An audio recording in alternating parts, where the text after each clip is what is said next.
think of some predictive model, like that linear thing I showed you at the beginning.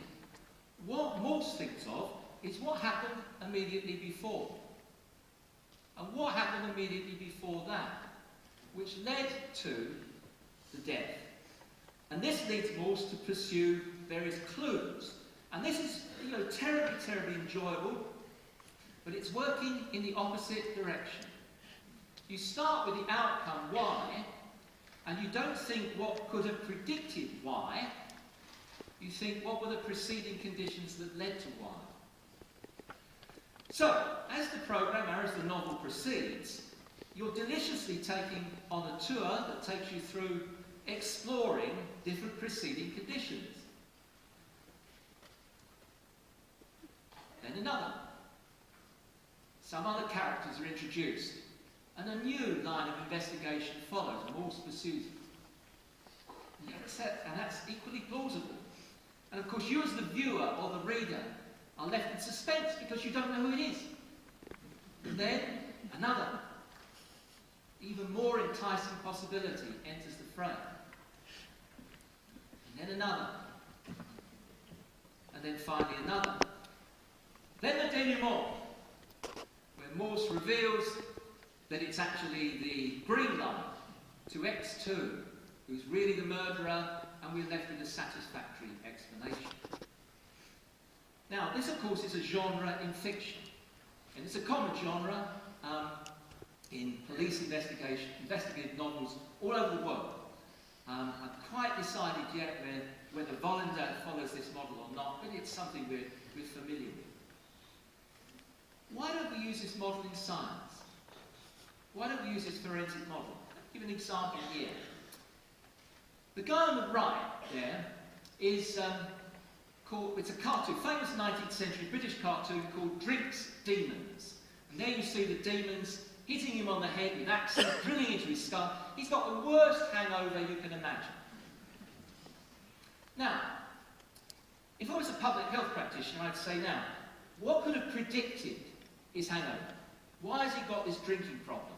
And I might think in terms of social class, I might think in terms of deprivation, I might think in terms of giving him a brief intervention next time so he doesn't do it, screening in primary care perhaps, using a predictive model.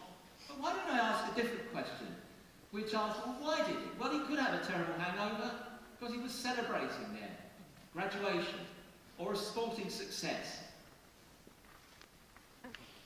Or it might be drinks associated with depression, associated with various forms of psychiatric problems. That could be the origins of the pathway to the behaviour. Could be this, just been at a party. It's my daughter's 21st birthday party, the top photograph. Or this one at the bottom, these men in a pub in Dundee who drank every day in the same pub from about 11:30 in the morning till they finally staggered off at about 11 o'clock at night. Now, critical point here, or critical 2 points. One is drinking is not a single behaviour. It happens for a number of reasons. And if we seek to have a unified causal model, we don't acknowledge the important different potential contexts. And second, those different behaviours have different causal pathways. And if we wish to intervene in the drinking behaviour, we have to have an understanding of which causal pathway is operating. Exactly the same principle applies if we're talking about diet. We eat for different reasons at different times. We eat because we're hungry. We eat to celebrate. We eat because we're lonely. We eat for comfort. We eat for celebration. Exercise. We do it for different reasons. Or perhaps more precisely, we don't do it for different reasons. And seeking a single unified explanation using a predictive model doesn't get you very far at all. Therefore, your outcome studies have to have an understanding of these complex, not causal pathways as such, but the different pathways which operate in the process. So, let me move toward a conclusion.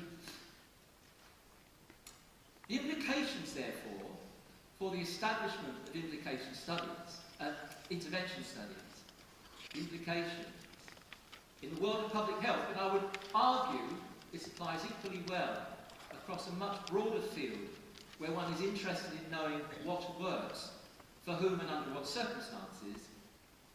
The implications, I would argue, as follows. It's always important, absolutely imperative, that we understand the context, the culture, and the behavioural dynamics into which any intervention